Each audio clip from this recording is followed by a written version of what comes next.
पेक्षा जास्त पोलीस स्टेशनला सीसीटीव्हीनी कनेक्टिव्हिटी करून त्याची त्या जिल्ह्याच्या एसपी कडे डिजिटलाइज कंट्रोल रूम स्थापन करून ते कंट्रोल रूम राज्याच्या डीजी ऑफिसमध्ये आणि मुंबई पोलीस आयुक्तांच्या कार्यालयामध्ये एक वेगळी यंत्रणा इंडिपेंडंट यंत्रणा उभी करून 500 ते 1000 पोलिसांना तिथे चांगल्या प्रकारची प्रशिक्षण देऊन ते एक अद्ययावत असं डेटा सेंटर उभं करून राज्यातल्या सर्व पोलीस केंद्रांना जॉईन करण्याचं काम जे सुप्रीम कोर्टाच्या गाईडलाईन मध्ये होतं, जे पहिलं काम ओरिसा सरकारने केलं आणि दुसरं काम हे महाराष्ट्र सरकार करतोय।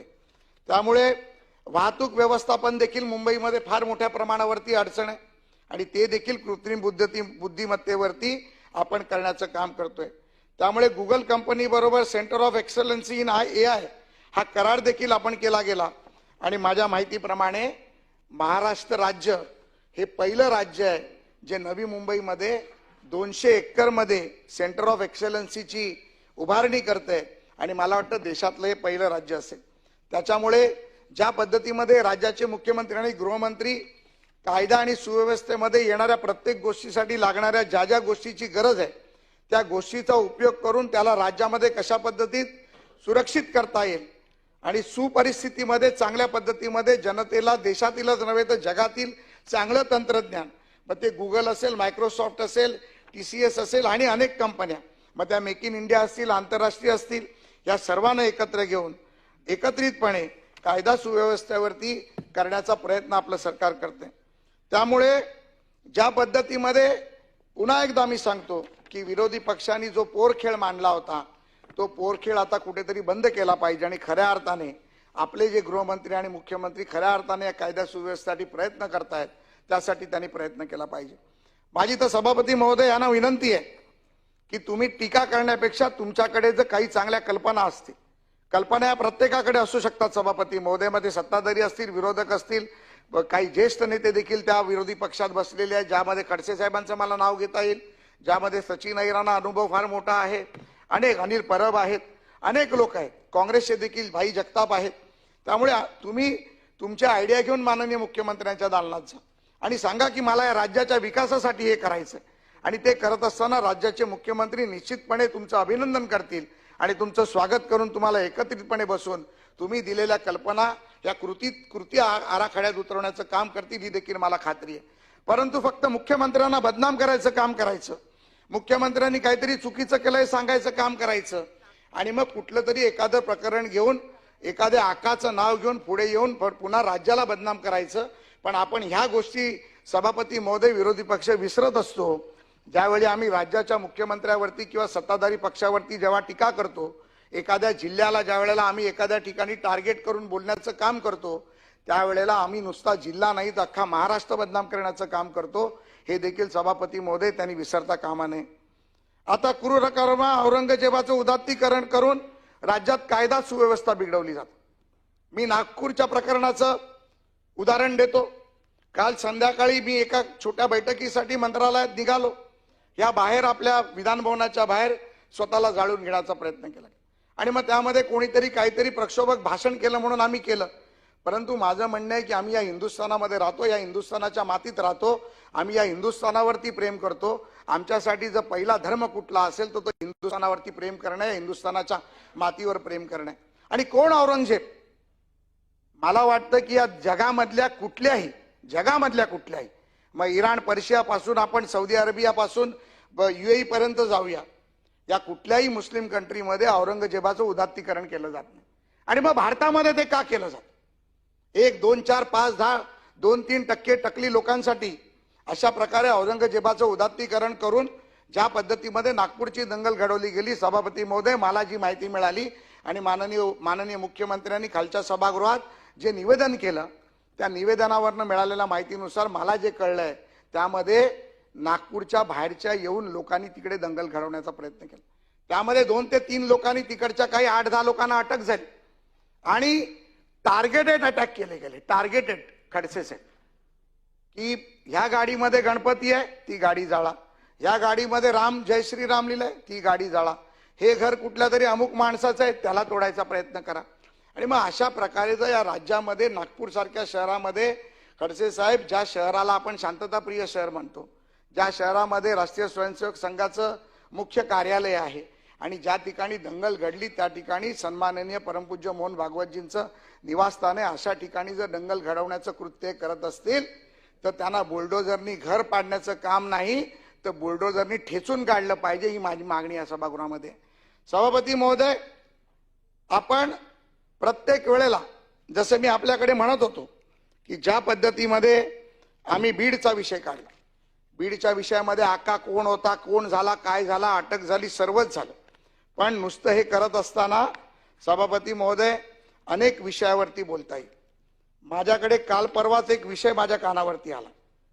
सभापती महोदय, ज्या पद्धतीमध्ये ज्या लोकांनी बीडवरती आरोप केले, ज्या पद्धतीमध्ये बीडमधल्या आक्काला पकडलं गेलं, ज्यामध्ये राज्याच्या एका मंत्र्याचा आपल्यावरती आरोप होत आहेत म्हणून ज्या पद्धतीमध्ये त्यांनी राजीनामा दिला तो देखील या महाराष्ट्राने पाहिला. त्यामुळे आमचं सरकार हे पारदर्शक, ज्या पद्धतीमध्ये हे सरकार काम करते कोणालाही खपून घेतलं जाणार नाही, मुख्यमंत्र्यांनी सांगितलं. आका असो का बाका असो त्याला आतमध्ये टाकण्याचं काम केलं, त्याला मकोका लावण्याचं काम केलं आणि चांगल्या पद्धतीमध्ये कायदा सुव्यवस्थेमध्ये काम करण्याचा प्रयत्न केला गेला. परंतु कालच माझ्याकडे एक विषय आला. केस तालुक्यामध्ये उमरी येथील महालक्ष्मी कला केंद्राबाबतचा तो. सभापती महोदय, माझी इच्छा आहे की आपल्या माध्यमातून हा विषय मुख्यमंत्र्यांपर्यंत आणि सभागृह नेत्यापर्यंत जावा आणि उत्तर देत असताना ह्याचा देखील उल्लेख यामध्ये कुठेतरी व्हावा. उमरी येथील केस तालुक्यामध्ये महालक्ष्मी कला केंद्र आहे आणि शिवसेना उभाटा गटाचे जिल्हा प्रमुख रत्नाकर शिंदे यांच्या भागीदारीतून 7 जुलै 2023ला या कला केंद्रावरती पोलिसांची रेड टाकण्यात आली होती आणि रत्नाकर शिंदे स्वतःचा मोबाईल व गाडी सोडून पळाला. डिपार्टमेंट मधल्या काही लोकांनी त्याला पळवला असं आतापर्यंतच्या माहितीत समोर आले. IPS अधिकारी, जे धडाडीचे अधिकारी ज्यांनी आता या बीडला लाईनीवर आणण्याचं काम केलंय, त्या कुमावत यांच्या निगराणीखाली करण्यात आली आणि त्यांनी कला केंद्रावरती, मला बोलताना अतिशय लाज वाटते, परंतु 12-13 वर्षांच्या पोरी आणि काही लोकांना तिथे ताब्यात घेतलं.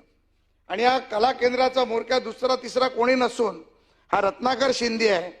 आणि ह्या ज्या पद्धतीमध्ये रत्नाकर शिंदेच्या मार्गदर्शनाखाली बीडमध्ये ज्या भाषेत हा अक्का जो बोलतोय, या अक्काच्या मागे कोण हक्की आहे याची देखील चौकशी केली गेली पाहिजे. आता आजकाल टीव्हीवरून कविता बोलण्याचं काम चालू आहे, सरकारवर आरोप करण्याचं काम चालू आहे, मुख्यमंत्री उपमुख्यमंत्र्यांवरती आरोप करण्याचं काम चालू आहे. आता हिंदुत्वाचा खोटा आम्हाला काहीतरी पुळका आणण्याचं दाखवण्याचं काम चालू आहे.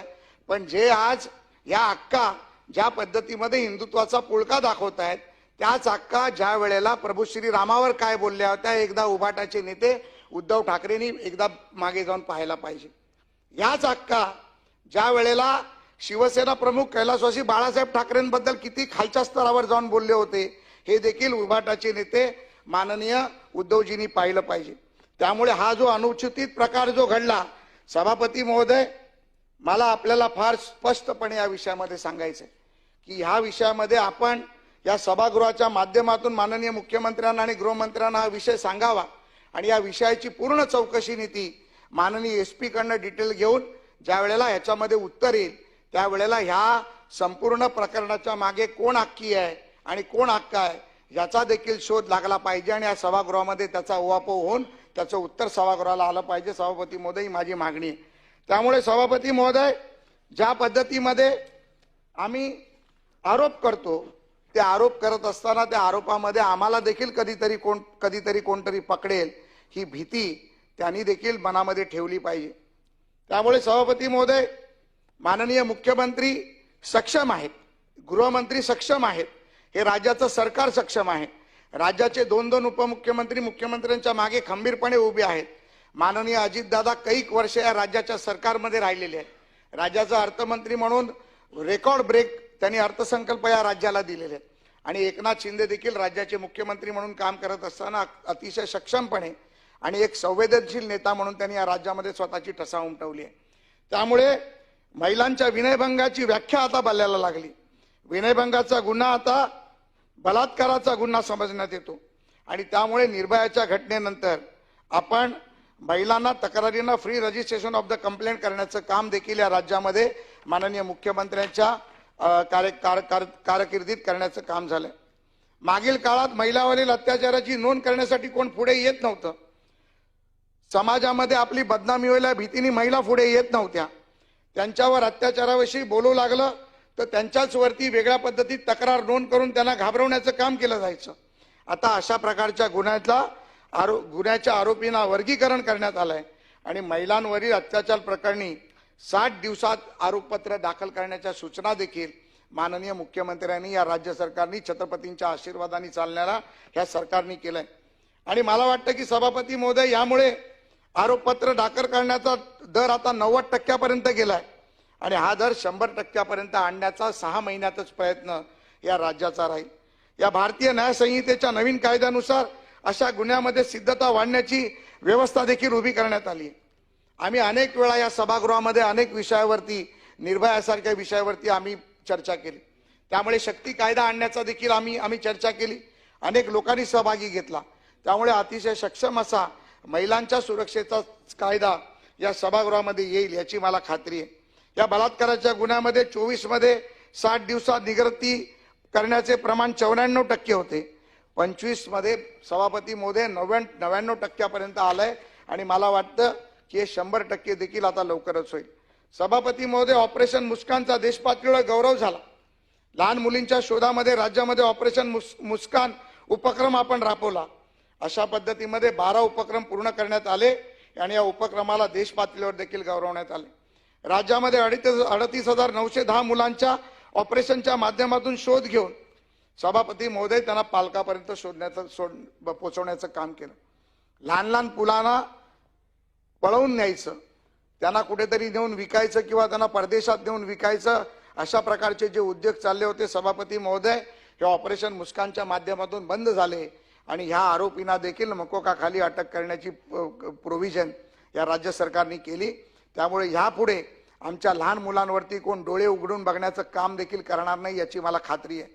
कारण या राज्याचा मुख्यमंत्री दुसरा तिसरा कोणी नसून देवेंद्र फडणवीस हा मुख्यमंत्री आहे। या राज्याचा ढाण्या वाघ या राज्याचा मुख्यमंत्री आहे। त्यामुळे आरोपींच्या मुसक्या दाबून त्यांचं तोंड बंद करून त्यांना कोठडीत टाकल्याशिवाय देवेंद्र फडणवीस गप्प बसणार नाही, हे देखील आता आरोपींना आणि गुन्हेगारांना माहीत पडलंय। त्यामुळे सभापती महोदय, आम्ही 100%पणे आपल्याला सांगतो की या सभागृहामध्ये बोलत असताना मी अतिशय आत्मविश्वासाने सांगतो की येणाऱ्या भविष्य काळामध्ये गुन्हेगारांना या राज्यामध्ये थारा मिळणार नाही, ही देखील मला खात्री आहे। त्यामुळे 1098च्या माध्यमातून महिलांना सुरक्षा देण्याचं काम देखील आमचं सरकार करतंय। त्यामुळे राज्यातील गुन्ह्यामध्ये दोषसिद्धतेचा दर देखील वाढायला लागलाय आणि 2015 पासून दोषसिद्धीचा दर दरवर्षी वाढत असून 2015 मध्ये सभापती महोदय तो 33% होता, 2024 मध्ये तो 50%वर आला आणि आता येणाऱ्या कालावधीमध्ये ज्या गृह मंत्रालयाचे आकडे आहेत त्यानुसार तो 75% दोषसिद्धीचा दर नेण्यास शासन प्रयत्नशील आहे, हे देखील मला सांगताना इथे आनंद वाटतो। 2024 मध्ये सायबर क्राईमच्या फसवणुकीतील प्रकरणामध्ये 440 कोटी रुपये आपण संबंधितांना आतापर्यंत प्रयत्न केले। मागाशी मी म्हणालो की सायबर क्राईमच्या बाबतीत आपण अतिशय चांगल्या पद्धतीत काम करतो। सर्वसामान्यांचे पैसे लुटले जात आहेत।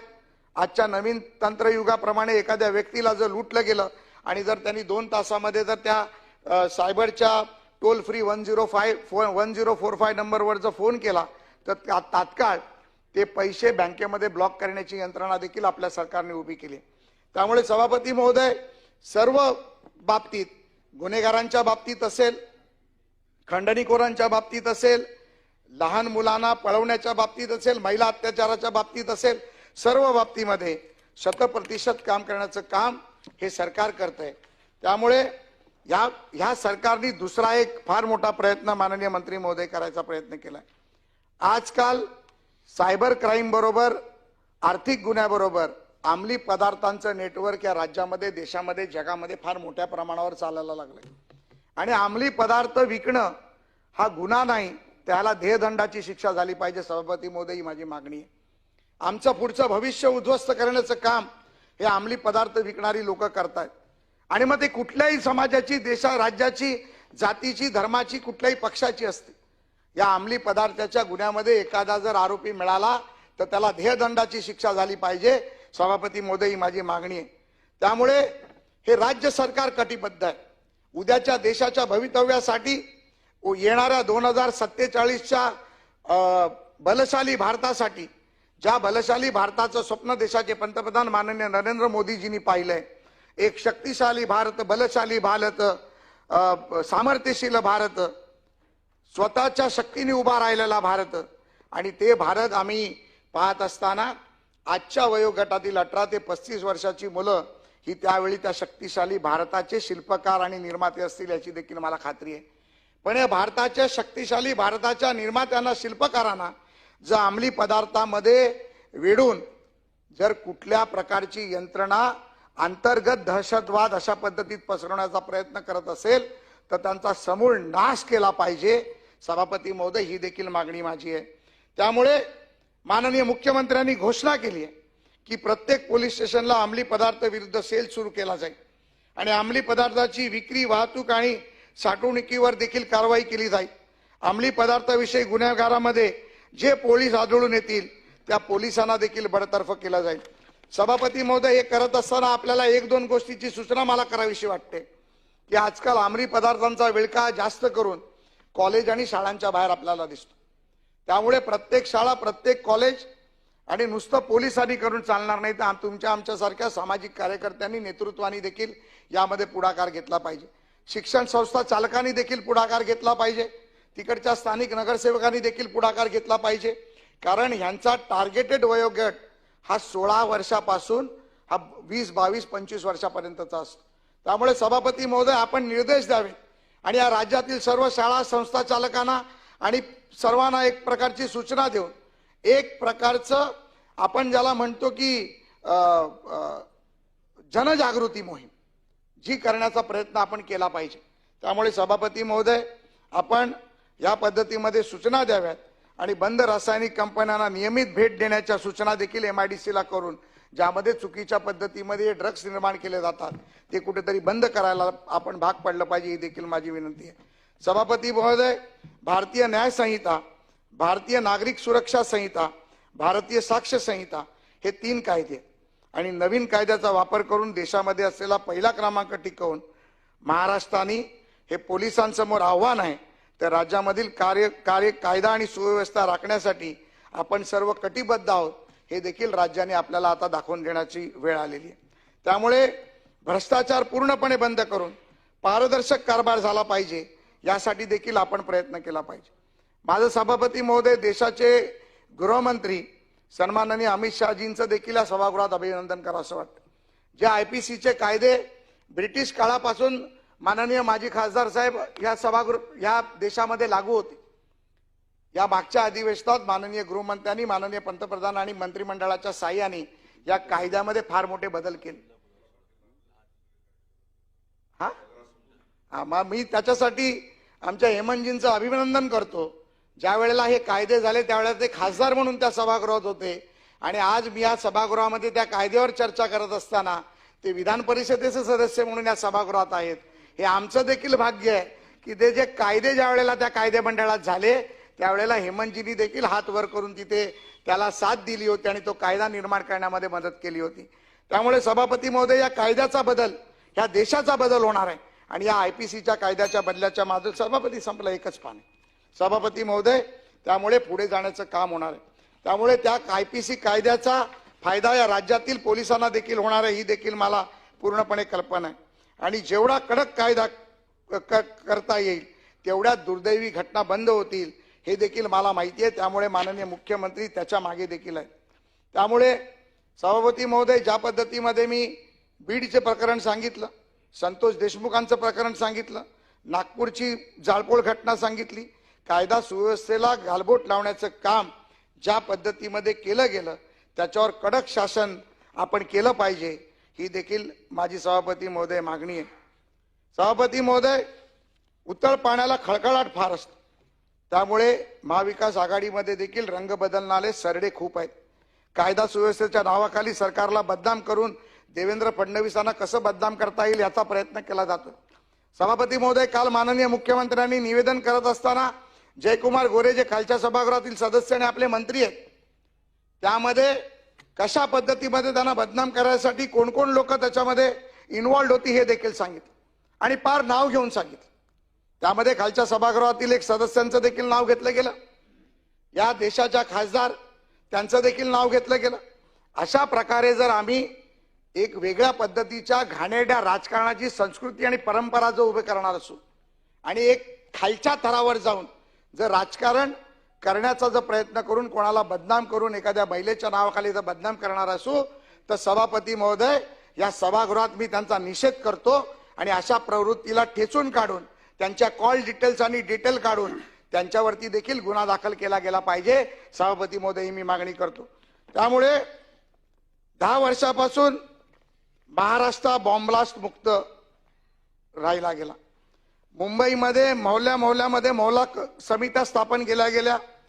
ज्या दंगली घडत होत्या त्या दंगली घडण्याच्या बंद झाल्या आणि या महाराष्ट्राला कुठल्याही पद्धतीमध्ये दंगल मुक्त करण्याचं काम जर कोणी केलं असेल त्या राज्याचे मुख्यमंत्री माननीय देवेंद्रजींनी केलं. त्यामुळे माननीय सभापती महोदय, ज्या पद्धतीमध्ये 1 ट्रिलियन इकॉनॉमी करण्यासाठी आमचे माननीय देवाभाऊ प्रयत्न करतायत, हे करत असताना कायदा सुव्यवस्था जर नीट राहिली तर निश्चितपणे आर्थिक घडी मजबूतपणे सभापती महोदय या राज्याची होऊ शकेल. ज्या राज्याची कायदा सुव्यवस्था खराब असते त्या ठिकाणी उद्योग येत नाहीत, ज्या राज्याची कायदा सुव्यवस्था खराब असते त्या ठिकाणी व्यावसायिक येत नाहीत, नोकरी करायला लोक येत नाहीत, शैक्षणिक संस्था येत नाहीत आणि तो राज्य देशोधडीला लागतो.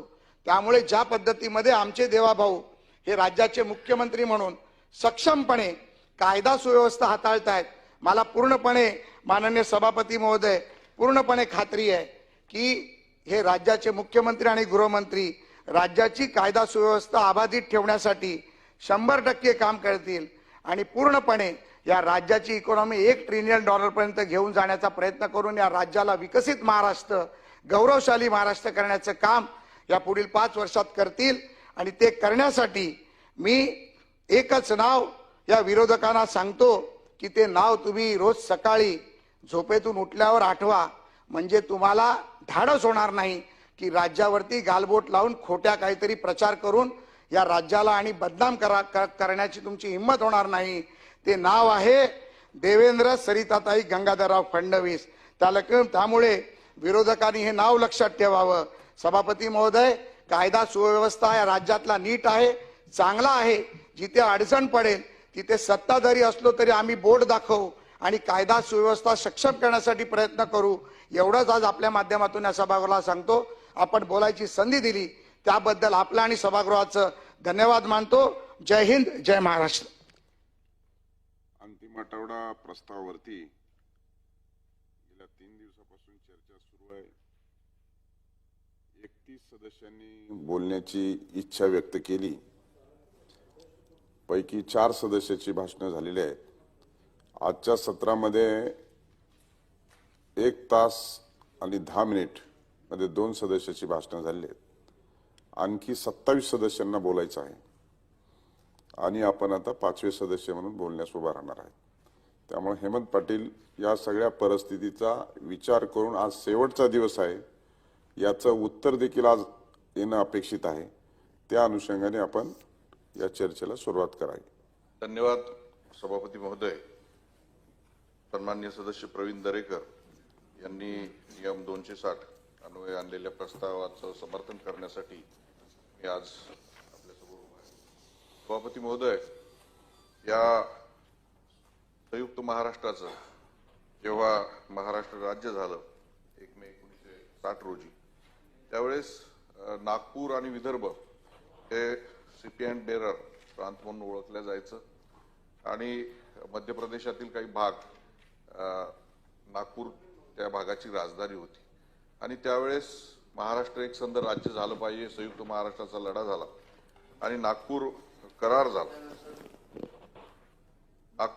झाला. परंतु खऱ्या अर्थानं नागपूर आणि विदर्भ या भागाची प्रगती देश स्वातंत्र्य झाल्यापासून झाली नव्हती. मी अंतिम आठवडे बोलणं झालं आपलं. माननीय देवेंद्र फडणवीस साहेब, माननीय संविधान आहे उपमुख्यमंत्री साहेब, परत दुपारी. एकनाथ शिंदे साहेब यांचं मनापासून अभिनंदन करतो की त्यांनी खऱ्या अर्थानं महाराष्ट्र एकसंध ठेवण्यासाठी मुंबई ते नागपूर हा समृद्धी महामार्ग हा त्यांनी केला. त्यासाठी कुठल्याही प्रकारची मदत त्यांनी केंद्राची घेतली नाही. आपण नेहमी ऐकतो की हिंदुहृदय सम्राट बाळासाहेब ठाकरे यांचं स्वप्न होतं की महाराष्ट्र हा एकसंध राहायला पाहिजे आणि खऱ्या अर्थानं मुंबई ते नागपूर हा रस्ता समृद्धी महामार्ग करून त्याला बाळासाहेबांचं नाव दिलं आणि खऱ्या अर्थानं ते स्वप्न साकार झालेलं आहे. या रस्त्याच्या माध्यमातून वाशिम सारखा जिल्हा असेल, अकोला सारखा जिल्हा असेल, एवढंच नाही तर मराठवाड्यासारखे आमचे लागोली, नांदेड सारखे जिल्हे असतील, हे खऱ्या अर्थानं मुंबईला 6 तासामध्ये आजवर पोहोचू शकत आहे. विकास आज शेकडो कोस आमच्यापासून मराठवाड्यापासून सातत्यानं दूर राहिलेला आहे. खेडकर समिती नेमल्या गेली. या समितीने अनुशेष दाखवला. सिंचनाचा मोठ्या प्रमाणामध्ये अनुशेष होता. शिक्षणाच्या सोयींचा मोठ्या प्रमाणामध्ये अभाव होता.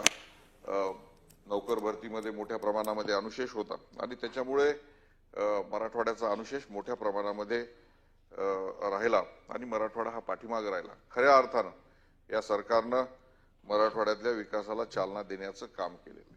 आपल्याला माहित आहे की देश 15 ऑगस्ट 1947 रोजी स्वतंत्र झाला, परंतु मराठवाडा हा 1 वर्ष उशिरा 17 सप्टेंबर 1948 साली हा स्वतंत्र झाला. ज्या पद्धतीने विदर्भानं वेगवेगळ्या पद्धतीच्या अटी टाकल्या की नागपूर ही उपराजधानी झाली पाहिजे, आपलं सभागृहाचं अधिवेशन काही दिवस नागपूरला झालं पाहिजे, अशा पद्धतीचे कुठलीही अट मराठवाड्यानं त्यावेळेस टाकली नाही. मराठवाडा अंतिम आठवडा प्रस्तावावरती बोलायचे आपल्याला. आपण 260 वरती बोलताय का? 260 वर बोलतो. 200 हा, त्याच्यामुळे मग खडसे साहेब म्हणले मला परत बोलायचे. हो बरोबर आहे. 259 अंतिम आठवडा प्रस्तावावरती आपलं बोलणं, हा चर्चा सुरू आहे. माफ करा सभापती महोदय, चुकून माझ्या याच्याने 260 वर झालं. 259 वर मला बोलायचं होतं. ते आपली हा, त्यामुळं 259 वर सुधारून घ्या. हा 259 वर चालू आहे. मराठवाडा जो आहे तर त्यांनी कुठल्याही प्रकारची आट घातली नाही आणि मराठवाडा विना आट या महाराष्ट्रामध्ये सामील झाला. परंतु अनेक वर्षानंतर संभाजीनगरला माननीय माजी मुख्यमंत्री सन्माननीय एकनाथ शिंदे साहेब यांच्या नेतृत्वाखाली मराठवाड्याची पहिली मंत्रिमंडळाची बैठक 15 वर्षानंतर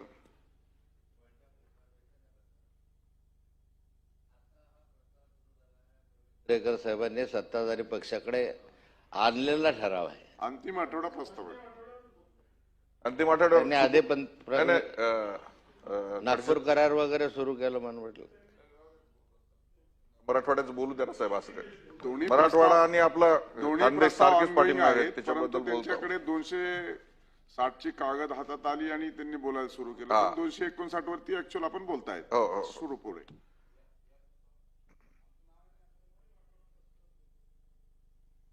त्यामुळं मराठवाड्याचा विकास खऱ्या अर्थानं ही जी संभाजीनगर इथं मंत्रिमंडळाची बैठक झाली त्या माध्यमातून मराठवाड्याच्या विकासाला चालना मिळाली. मराठवाड्याचा जो काही मोठ्या प्रमाणामध्ये सिंचनाचा अनुशेष होता, ज्यावेळेस 1994 साली वैधानिक विकास महामंडळांची स्थापना झाली त्यावेळेस तो अनुशेष साधारणतः 4000 कोटीचा होता.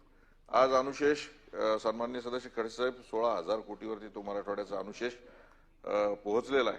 परंतु सन्माननीय उपमुख्यमंत्री माननीय एकनाथ शिंदे साहेब व माननीय मुख्यमंत्री देवाभाऊ यांचंही मनापासून अभिनंदन करतो. पेनगंगेचं पाणी मोठ्या प्रमाणामध्ये आंध्र प्रदेशमध्ये वाहून जात होतं. पेनगंगा नदीवर त्यांनी मोठी 7 उच्च पातळीचे बॅरेजेस त्या माध्यमातून 1,00,000 एकर मराठवाडा आणि विदर्भ अजितदादांचं सुद्धा मनापासून अभिनंदन आहे. पहिले त्यावेळेस ते सरकारमध्ये नव्हते, परंतु नंतर आपण देर से आहे लेकिन दुरुस्त आहे. तर ही विकासाची जी त्रिसूत्री आहे, आपण सगळे लोक आलात आणि त्याच्यानं खऱ्या अर्थानं या महाराष्ट्राचा विकास चालू झालेला आहे. तर पेनगंगेवरचे बॅरेजेस झाले ज्याच्यातून 1,00,000 एकर सिंचन त्या भागामध्ये या महाराष्ट्र राज्याला पडायला लागलेला. हा महाराष्ट्र राज्याला नाही तर देशाला हा विळखा पडायला लागलेला आहे आणि त्या माध्यमातून तरुण पिढी ही एका वाईट मार्गाला लागायला लागलेली आहे. याच्यावरती खऱ्या अर्थानं उपचार करणं अतिशय गरजेचं आहे. आपण बघताय की मुंबईमध्ये मोठ्या प्रमाणामध्ये छोट्या छोट्या पानटपऱ्या असतील किंवा बार असतील, हॉटेल्सच्या माध्यमातून एक्स्टसीच्या गोळ्या असतील, कोकेन सारखे ड्रग्ज असेल, एमडी सारखे ड्रग्ज असेल, हे मोठ्या प्रमाणामध्ये वितरित केल्या जात आहे. या माध्यमातून नवीन पिढी ही हिंसक होते. ही माणसं सगळी रात्रभर जागतात आणि दिवसभर झोपतात. खरं म्हणजे आपला हिंदुस्थान हा जगातला सगळ्यात तरुणांचा देश होऊ घातलेला आहे. जगातल्या ॲव्हरेज वय आता याच्या पुढे 65च्या पुढे सरकलेलं आहे, परंतु आपल्या हिंदुस्थानचं वय 25 ते 40च्या दरम्यान जवळपास 70 कोटी लोकसंख्या या आपल्या हिंदुस्थानाची आहे. अशा वेळेस हे जे काही ड्रग्सचे व्यापारी असतील किंवा ड्रग्ज वितरित करणारे लोक असतील, यांच्यावरती कायद्यानं मोठा पायबंद घालण्याची गरज या निमित्तानं निर्माण झालेली आहे. माननीय सभापती महोदय, महाराष्ट्रामध्ये बाळासाहेब ठाकरे यांच्या नावाने 700 दवाखाने हे सुरू केले गेले. या माध्यमातून खेड्यापाड्यातील गोरगरीब लोक असतील, सर्वसामान्य माणसं असतील, त्यांना मोफत तपासणी, मोफत गोळ्या त्या माध्यमातून ज्या काही सुरू झालेल्या आहेत, ह्या अतिशय महत्वाचं काम या शासनाने केलेलं आहे. त्याचबरोबर यांनी उल्लेख केलेला होता की परभणीमध्ये संविधान या अवमानकारक याच्यामध्ये जी काही दंगल झाली, ही दंगल गांभीर्याने घेणं अतिशय आवश्यक आहे. या दंगलीमध्ये त्या परभणी इथली LCBचे PI श्री अशोक घोरबांड यांना निलंबित करण्यात आले. खरं म्हणजे चोराला सोडून की संन्यासाला फाशी अशा पद्धतीचा प्रकार झालेला आहे. एवढी मोठी दंगल होत होती, मोठ्या प्रमाणावर जमाव बाहेर पडला. जिल्हाधिकाऱ्यांच्या टेबलावर महिला जाऊन बसल्या, जिल्हाधिकारी कार्यालय पेटून देण्याचं तिथं काम झालं. आणि अशा वेळेस जर त्या जमावाला रोखलं नसतं तर मोठ्या प्रमाणामध्ये नागरिकांचे घरदार जाळल्या गेलेले असते. जर पोलीस एखाद्या वेळेस असं रोखण्याचं काम करत असतील, त्यांना थांबवण्याचं काम करत असतील, ही मालमत्ता वाचवण्याचं काम करत असतील, सरकारी अधिकाऱ्यांना वाचवण्याचं काम करत असतील, आणि अशा वेळेस त्यांना जर निलंबनाची कारवाई होत असेल तर त्याचा सुद्धा फेरविचार गृह मंत्रालयाने केला पाहिजे. समाजाचं नाव घेऊन, मोठमोठ्या महामानवाचं नाव घेऊन जर अशा पद्धतीचे कृत्य समाजामध्ये होत असतील, ती सुद्धा अतिशय वाईट बाब आहे. यापूर्वी सुद्धा आपण आरोग्याच्या संदर्भामध्ये मोठं चांगलं काम आपण केलेलं आहे. परंतु मी संसद सदस्य असताना नांदेड इथल्या वैद्यकीय महाविद्यालयामध्ये 41 बालकांचा मृत्यू झाला सभापती महोदय. आणि अशा वेळेस दवाखान्यामध्ये मी भेट द्यायला गेलो असताना त्यावेळेस या देशाचे पंतप्रधान माननीय नरेंद्र मोदी यांनी स्वच्छता पंधरवाडा चालू होता आणि अतिशय अस्वच्छ डुकराने माणूस फाडून काढला, अशा पद्धतीची परिस्थिती तिथं निर्माण झाली. याचा जाब विचारायला डीनला गेलो असताना म्हटलं आपण हे जरा स्वच्छ करूया, एवढं मोठं हजारो रुग्ण आहेत. आणि अशा वेळेस एखाद्या लोकप्रतिनिधीवर तिथं जातीचा आधार घेऊन माझ्यासारख्या संसद सदस्य असलेल्या सदस्यावरती तिथं अॅट्रॉसिटी ऍक्ट दाखल करण्यात आला. तेव्हा माझी विनंती आहे सभापती महोदय, मराठवाड्यामध्ये मोठ्या प्रमाणामध्ये खोट्या अॅट्रॉसिटी या दाखल केलेल्या जात आहेत, जातीचा आधार घेऊन अनेक अधिकाऱ्यांना ब्लॅकमेल केल्या जात आहे. तेव्हा हा जो कायदा झालेला आहे, हा सुद्धा कायदा कुठंतरी हा कायदा बदलण्याची, या कायद्यामध्ये नवीन तरतूद करण्याची गरज या निमित्तानं निर्माण झालेली आहे. मी महाराष्ट्र राज्याला विनंती करतो की अॅट्रॉसिटीच्या नावाखाली मोठ्या प्रमाणामध्ये सुवर्ण अधिकारी असतील, खेड्यापाड्यातले वेगवेगळे तरुण असतील, यांचा राजकारणामध्ये वापर करून हा अॅट्रॉसिटी ऍक्ट जो आहे, हा अॅट्रॉसिटी ऍक्ट हा बंद झाला पाहिजे. जी काय मी काय कुठल्या जातीच्या किंवा धर्माच्या कोणाच्या विरोधात नाही. एखाद्या गोरगरिबावर अत्याचार होणं किंवा समाजावर अन्याय होणं हे चुकीचं आहे. हा, तर त्याचा जो काही चुकीचा वापर होत आहे, त्या अॅट्रॉसिटीचा चुकीचा वापर हा बंद झाला पाहिजे. त्यासाठी सुद्धा कायद्यामध्ये तरतूद करावी ही माझी विनंती आहे सभापती महोदय. त्याचबरोबर लवकर येतात बोला सभापती महोदय, आपण भिवंडी कल्याण शिळपाटा याच्या संदर्भामध्ये उल्लेख केलेला आहे. पण मराठवाड्यासाठी सगळ्यात महत्वाचा ठरणारा जो काय आमचा महामार्ग आहे नांदेड जालना हा समृद्धी महामार्ग जोडणारा महामार्ग घोषित झालेला आहे. त्याच्या निविदा पण काढलेल्या आहेत. परंतु लँड ॲक्विजिशन मध्ये अनेक शेतकऱ्यांच्या जमिनीला त्यासाठी पैसे दिलेले नाहीयेत. मी खरं म्हणजे या सरकारचं अभिनंदन करतो की आमच्या भागासाठी 4 जिल्ह्यासाठी उपयुक्त असलेला हळदीचा प्रकल्प त्यांनी जाहीर केला. जाहीर केल्यानंतर 100 कोटी रुपये 65 एकर जागेची त्यांनी तरतूद केली. परंतु या अर्थसंकल्पामध्ये 1 रुपयाची सुद्धा तरतूद या प्रकल्पाला केली नाही. माननीय हिंदुहृदय सम्राट बाळासाहेब ठाकरे यांच्या नावाने असलेला हा प्रकल्प आहे. हजारो तरुणांना त्या माध्यमातून तिथं नोकऱ्या लागणार आहे, त्यांच्या हाताला काम मिळणार आहे. शेतकऱ्यांचं उत्पन्न डबल होण्यासाठी मोठ्या प्रमाणामध्ये संशोधन जेनेटिक्स बदल तिथं करण्यात येत आहे. तेव्हा अतिशय महत्वाचा असा हा प्रकल्प आहे. या प्रकल्पाला सुद्धा मदत होण्याच्या दृष्टीनं सभापती महोदय आपण फलोत्पादन विभागाला सांगितलं पाहिजे. खरं म्हणजे या सभागृहामध्ये औरंगजेबाच्या कबरीचा वाद करण्यात आला. वेगवेगळ्या पद्धतीचे वाद जाणीवपूर्वक हे करण्यात आले. माझी विनंती आहे की तरुणांचे प्रश्न अतिशय महत्वाचे आहेत.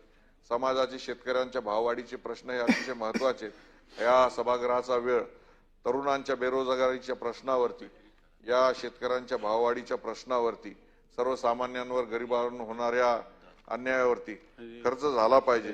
परंतु दुर्दैवानं एकमेकांच्या वैयक्तिक चारित्र्यहनन आणि याच्यामध्ये मोठा वेळ गेलेला आहे. म्हणून सभापती महोदय आपल्याला विनंती आहे की येणारं जे काही आपलं अधिवेशन असेल त्या अधिवेशनामध्ये शेतकऱ्यांच्या प्रश्नावर, भाववाढ, MSP या विषयावर विचार व्हावा. सभापती महोदय आम्हाला जी काय बोलण्याची संधी दिली त्याबद्दल मी आपले आभार मानतो. धन्यवाद. सन्माननीय सदस्य संजय खोळके साहेब. साहेब तुमचा आता जे सन्माननीय सदस्य बोलतायत, एक मिनिट खोळके साहेब, एक मिनिट. जे सन्माननीय सदस्य बोलतायत ना त्यांचा आसन क्रमांक तोच आहे ना, कारण तुमचा आसन क्रमांक सक्रिय वक्ता असताना इथे नाव आलेलं नाही. आता 46 नंबर आहे का आपला? 46. नाही, नाव टाकले नाही पण पार्टीला सांगितलं होतं की 46 सांगितलं होतं. हा 46 आलाय पण तुमचं नाव नाही आलं इथे. जुने पण सदस्य. अध्यक्ष महोदय धन्यवाद. अंतिम आठवडा प्रस्तावावर बोलत असताना आज अंतिम आठवडा प्रस्तावामध्ये 2 विषय आहे. त्यातला एक विषय मेडिकल एज्युकेशन आहे.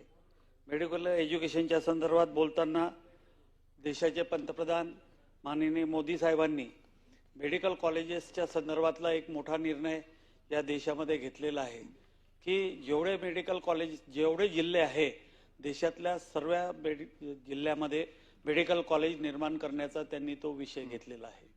त्या संदर्भात आपण जर पाहिलं तर महाराष्ट्रात जे काही जिल्हे राहिलेले होते त्या साहेब 259 वर बोलताय ना आपण? हो, तर अंतिम आठवडा प्रस्तावावर ना? अंतिम आठवड्यावर. ते मेडिकल अंतिम आठवड्यात मेडिकल आहे ना? ठीक आहे. वैदिक हा नाही बोला ना. आम्ही विचारलं फक्त. नाही, होम आणि वैद्यकीय शिक्षण असे 2 विषय आहेत त्याच्यात. तर वैद्यकीय शिक्षणच्या संदर्भात या राज्यामध्ये ज्या प्रत्येक जिल्ह्यामध्ये आपल्या इथे मेडिकल स्थापन करण्याचा निर्णय घेण्यात आला. 14 जुलैला जे काही जिल्हे राहिलेले होते जिथे मेडिकल कॉलेज नव्हते त्या सर्व जिल्ह्यामध्ये मेडिकल कॉलेज निर्माण करण्याचा महाराष्ट्र शासनाने 14 जुलैच्या निर्णयानुसार निर्णय घेतलेला आहे. आणि हा निर्णय घेत असताना मोदी साहेबांनी जो निर्णय घेतला किंवा पंतप्रधानांनी निर्णय घेतला, राज्याच्या मुख्यमंत्र्यांनी जो निर्णय घेतला तो याच्यासाठी की मेडिकल कॉलेजेसच्या जे काही प्राध्यापक पाहिजे किंवा जे अवस्था आज आहे ती भरून निघाली पाहिजे, हा एक त्यातला मूळ उद्देश आहे. आणि त्यातला मुद्दा दुसरा मूळ विषय त्यातला हा होता की त्याच्यात रुग्णालय स्थापन करतो आपण. रुग्णालय स्थापन याच्याकरता करतो की ज्या जिल्ह्यामध्ये मेडिकलच्या सुविधा उपलब्ध नाही, ज्या राज्यामध्ये, ज्या जिल्ह्यामध्ये मेडिकलची कमतरता आहे, रुग्णांना, सामान्य रुग्णाला दवाखाने नाही आहे, ते दुरुस्त व्हावे, तिथं मोठ्या प्रमाणात यंत्रसामुग्री यावी आणि तो लाभ सामान्य कुटुंबांना, सामान्य व्यक्तींना मिळावा, यासाठी दुहेरी उद्देश या मेडिकल कॉलेजेसचा असतो. मग हे दुहेरी मेडिकल कॉलेजचा उद्देश असताना अमरावतीमध्ये सुद्धा मेडिकल कॉलेजची निर्मिती या 14 जुलैच्या यात दिलेली आहे आणि ती मंजुरी देताना त्या जागेच्या संदर्भातला एक निर्णय होता. तो जागेच्या संदर्भातला निर्णय त्या GR मध्ये असं म्हटलं होतं की या जागेच्या संदर्भात माननीय उपमुख्यमंत्री त्यावेळेसचे हे निर्णय घेतील आणि ती जागा जी आज घेतलेली आहे ती जवळपास 15 ते 20 किलोमीटर शहरापासून दूर आहे आणि त्यामुळं काय होते की आपण जर पाहिलं तर गावाच्या लागून किंवा शहरामध्ये जर दवाखाना असला तर हे सामान्य कुटुंब तिथं जाऊ शकतात. आज जी जागा निवडलेली आहे ती 13 तालुके अमरावती जिल्ह्याचे आहे. 13 तालुक्यातल्या एका तालुक्याला त्याचा उपयोग म्हणजे ती जवळ येतील, तो हॉस्पिटल किंवा ते मेडिकल कॉलेज जवळ येईल, परंतु 12 तालुक्यांना पूर्ण अमरावती शहर ओलांडून तुम्हाला तिथं त्या मेडिकल कॉलेजमध्ये जावं लागणार आहे. त्यानंतर जर आपण पाहिलं तर आज जो काही ट्रेंड आहे शासकीय महाविद्यालयाचा जो आहे की जे कॉलेजेस चालत नाही ते चालत नाही किंवा तिथं विद्यार्थ्यांना जी OPD पाहिजे ती OPD मिळू शकत नाही, म्हणून रुग्ण आणण्याचं काम सातत्यानं वेगवेगळ्या कॉलेजेसमध्ये होत असते. जर एवढ्या दूर जर मेडिकल कॉलेज स्थापन झालं तर तिथं रुग्णाची संख्या कमी होईल आणि खऱ्या अर्थानं ज्या विद्यार्थ्यांना मेडिकलचं एज्युकेशन घ्यायचं आहे त्यांना ती सुविधा उपलब्ध होणार नाही. आणि त्यावेळेसच आम्ही त्यांना सांगितलं होतं आणि माननीय मुख्यमंत्र्यांनाही भेटलो, वैद्यकीय शिक्षण मंत्र्यांनाही भेटलो आणि त्यांना सांगितलंय की हा जो निर्णय घेतलेला आहे तो निर्णय जर आपण बदलला नाही तर भविष्यामध्ये हे काही कॉलेज रन होऊ शकणार नाही. कारण की आपण एक मेडिकल कॉलेज ज्यावेळेस स्थापन करतो राज्य शासन तर जवळपास 600-700 कोटी रुपये त्यावर आपला खर्च होतो आणि 600-700 कोटी रुपये खर्च करून जे युनिट उभं राहते आणि ते रन झालं नाही किंवा त्या रुग्णांना किंवा त्या शहरातल्या लोकांना त्याची सुविधा उपलब्ध झाली नाही तर एवढे मोठे पैसे आपले वाया जाणार आहे. म्हणून या संदर्भात आम्ही या सदनाच्या माध्यमातून मी मुख्यमंत्र्यांना विनंती करतो, पुन्हा तुमचे उपमुख्यमंत्री अजितदादा पवार असतील किंवा त्यानंतर वैद्यकीय शिक्षण मंत्री हसन मुश्रीफ साहेब असतील की याच्यासाठी एक कमिटी स्थापन करून पुन्हा एकदा जागेची पाहणी करावी आणि जागेची पाहणी करून खऱ्या अर्थानं जर ती जागा जर व्यवस्थित असेल आता दिलेली तर आमचं काही म्हणणं नाही, परंतु काय होऊन राहिलं की एवढे मोठे हॉस्पिटल आपण उभे करतो 700-700 कोटी रुपये आणि एखादा आमदार ते माझ्या मतदारसंघात असलं पाहिजे म्हणून तर ते तू दूर घेऊन जात असेल तर एवढ्या मोठ्या मेडिकल फॅसिलिटी त्या वाया जातील. म्हणून याचं पुनश्च आमची विनंती आहे राज्य शासनाला की ही मेडिकलची जागेसाठी उच्चस्तरीय कमिटी निर्माण करावी, त्यांनी जागेची पाहणी करावी आणि जागेची पाहणी कारण की आम्ही जी जागा सुचवली होती ती शहरापासून आणि 12 तालुक्याला बायपासनी डायरेक्ट त्या मेडिकल कॉलेजमध्ये येऊ शकतील आणि शहरातून जास्तीत जास्त 2 किलोमीटर 1 किलोमीटरच्या परिसरामध्ये हे मेडिकल कॉलेज निर्माण होऊ शकतं. कृषी विद्यापीठाची जागा आहे, त्या कृषी विद्यापीठाच्या जागेला जवळपास 75 हेक्टरची जागा आहे. त्या 75 हेक्टरपैकी 25-30-40 हेक्टर जी जागा आपल्याला लागेल ती जागा घेऊन खऱ्या अर्थानं तिथं मेडिकल कॉलेज स्थापन झालं तर एक चांगल्या पद्धतीचं मेडिकल कॉलेज अमरावतीमध्ये उभं राहील. या संदर्भात मी या सभागृहाच्या मार्फत माननीय मुख्यमंत्री आणि वैद्यकीय शिक्षण मंत्री यांना विनंती करतो. दुसरा विषय एक आपला गृह विभागाचा अंतिम आठवड्यामध्ये होता. अलीकडच्या काळात कायदा व सुव्यवस्थेचा अभ्यास जर केला तर या 10 वर्षामध्ये आपल्या राज्यामध्ये कायदा व सुव्यवस्था गँगवॉर वगैरे जे काही पूर्वीच्या काळात होते ते मोठ्या प्रमाणात कमी झालेले आहे. त्यासाठी माननीय मुख्यमंत्री, गृहमंत्री आणि अजितदादा या दोघांनी आणि एकनाथ शिंदे साहेबांनी हे महायुतीचं जे सरकार आहे त्या महायुतीच्या सरकारमधून खऱ्या अर्थानं फार मोठ्या प्रमाणात चांगल्या पद्धतीनं काम केल्यामुळे आज हे गँगवॉर वगैरे आपल्या इथं कमी झालेलं आहे. तसंच मुख्यमंत्र्यांनी स्वतः पालकमंत्री गडचिरोली मागून घेतलं. आपल्याला माहित आहे की देशातला गडचिरोली जिल्हा हा नक्षल जिल्हा म्हणून प्रसिद्ध आहे आणि तिथं जेव्हापासून आता नव्यानं ज्यावेळेस माननीय मुख्यमंत्र्यांनी गृहमंत्री म्हणून शपथ घेतल्यानंतर फार मोठ्या प्रमाणात नक्षलवाद्याचा पावलं उचललेली आहे. 2014 ते 2024 या 10 वर्षाच्या काळात नक्षलवाद्याकडून होणाऱ्या कारवायांना यश आलेले आहे. 2004 ते 14 च्या काळामध्ये 73% घटना कमी झालेल्या आहे. तसंच शेकडो नक्षलवादी यांनी शासनाच्या प्रयत्नामुळे शरणागती पत्करलेली आहे. आणि राज्यात हा सर्वात मोठा एक 7-8 महिन्यात जो काही फरक पडलेला आहे, त्यामुळे नक्षलवादाचा पूर्ण उच्चाटन होईल अशी परिस्थिती निर्माण झाली.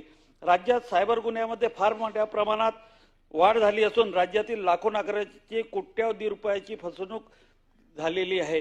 त्यासाठी राज्य शासनाने सिक्युरिटी यंत्रणा अद्ययावत करण्याच्या दृष्टीने पावले उचललेली असून या सर्व बँकांना त्याबाबतचे आदेश दिले आहे.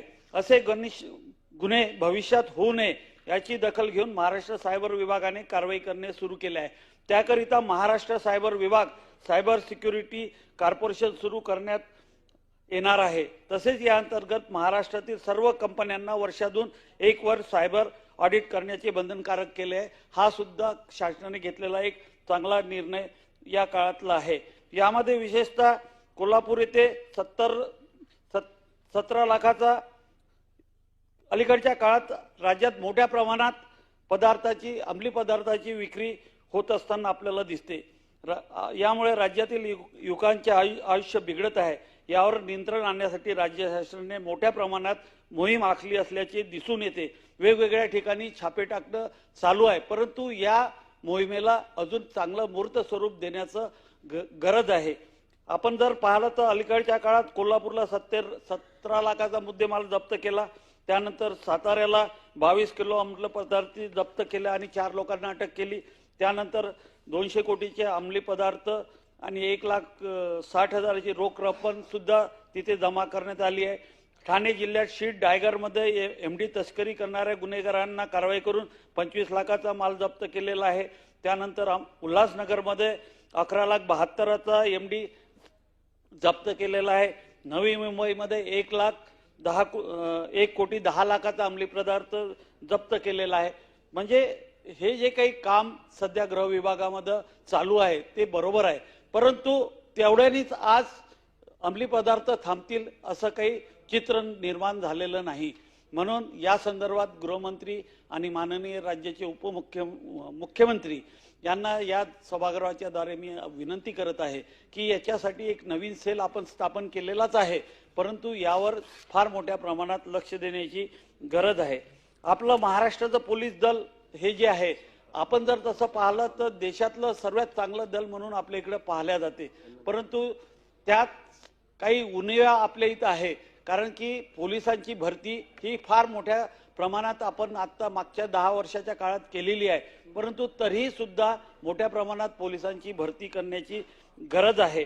परंतु एक या संदर्भातला निर्णय पॉलिसी मॅटर म्हणून आपण करू शकतो. कारण की आपल्या इथं दुसरी एक विंग सोशल विंग म्हणून होमगार्डची जी एक आपली विंग आहे, त्या होमगार्ड विंगला आपण पोलिसाचं काम कसं काय देऊ शकतो, त्यांना काही ट्रेनिंग देऊन त्यांचा काही जे बंदोबस्त असतील, बँकेचे बंदोबस्त असतील किंवा इतर बंदोबस्त असतील, त्यांचा त्या होमगार्डचा उपयोग आपण त्या संदर्भात कसा करून घेऊ शकतो, त्याला ट्रेनिंग देऊन किंवा त्यांचा थोडासा भत्ता वाढवून त्यांची उपयुक्तता आपण कशा जास्त पद्धतीने करू शकतो. तर जो पोलिसावरचा ताण आहे, जो बंदोबस्तासाठी आपण देतो किंवा बँकेच्या सिक्युरिटीसाठी देतो, वेगवेगळ्या ठिकाणी देतो, तर एक थोडीशी ती उणीव गृह विभागाची पोलीस कमी असल्याची भरून निघू शकते.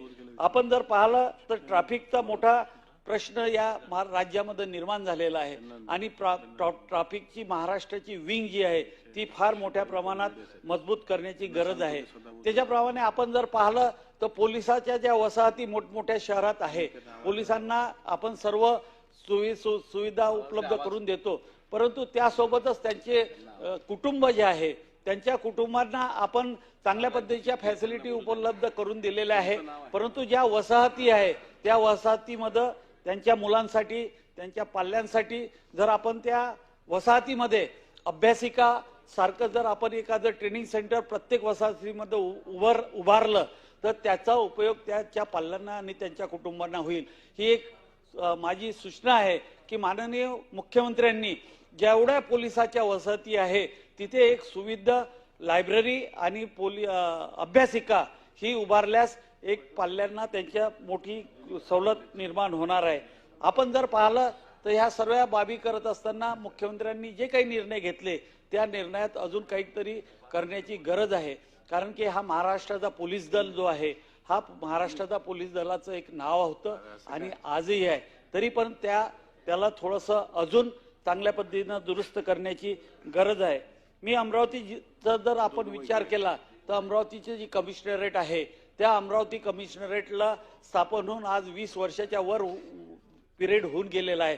परंतु जे पोलीस स्टेशन्स आहे ते पोलीस स्टेशनची बांधकाम बिल्डिंग कुठंच झाल्या नाही. घराची व्यवस्था आता मागच्या काळामध्ये काही क्वार्टर्स बांधणं चालू आहे आणि भविष्यामध्ये अजूनही क्वार्टर बांधणार आहे. पण ज्या वसाहती आहे जिगावचे पोलीस स्टेशन आहे त्या पोलीस स्टेशनना खऱ्या अर्थानं अजूनही पोलीस स्टेशन बांधले गेले नाही. माझी माननीय मुख्यमंत्र्यांना विनंती आहे की अमरावती जिल्ह्यातले अमरावती शहरातले जे काही पोलीस स्टेशन आहे त्याच्या बांधकामाचा एक नवीन प्रोग्राम तयार करून त्याला मंजुरात देऊन ते पोलीस स्टेशन लवकरात लवकर बांधण्यात यावे. आणि कमिशनरेट स्थापन झाल्यापासून जे पोलीस स्टेशन होते त्याच्यात पोलीस स्टेशनची वाढ करण्याची गरज आहे. गाडगेनगरचं जे एक पोलीस स्टेशन आहे ते एवढं मोठं पोलीस स्टेशन झालेलं आहे की तिथे खऱ्या अर्थानं नवीन पोलीस स्टेशनची निर्मिती करून एका पोलीस स्टेशनचे 2 पोलीस स्टेशन करण्याची खऱ्या अर्थानं गरज आहे. अमरावती शहराचा ट्रॅफिकची जी व्यवस्था आहे त्या ट्रॅफिकच्या व्यवस्थेमध्ये सुद्धा मोठ्या प्रमाणात यंत्रणा उभी करण्याची गरज आहे. तसंच जर आपण पाहिलं तर काही ठिकाणी एखाद्या वेळेस एखादा लोकप्रतिनिधी किंवा कोणी दबाव टाकून काही कार्यक्रम करत असतात. तसंच जर पाहिलं तर मागच्या 2-3 महिन्याच्या आधी राजापेठ पोलीस स्टेशनच्या अंतर्गत एक गुन्हा घडला होता आणि त्या गुन्ह्यामध्ये तिथले PI कुलट यांनी जो गुन्हेगार होता त्याच्या पुतण्याचा कुठं तिथं काही संबंध नसताना त्याच्या मुलाचं FIR झाल्यानंतर 10-15-20 दिवसांनी त्याचं नाव त्याच्यात घातलं. आणि अशा पद्धतीनं जर कोणी काम करत असेल एखादा PI किंवा कोणीतरी असं जर म्हणजे त्यांना कोणतीही सर्वांनी सांगितलं कायद्याने ते नाव ऍड व्हायला नव्हतं पाहिजे परंतु त्या FIR मध्ये त्यांनी त्याचं नाव घातलं.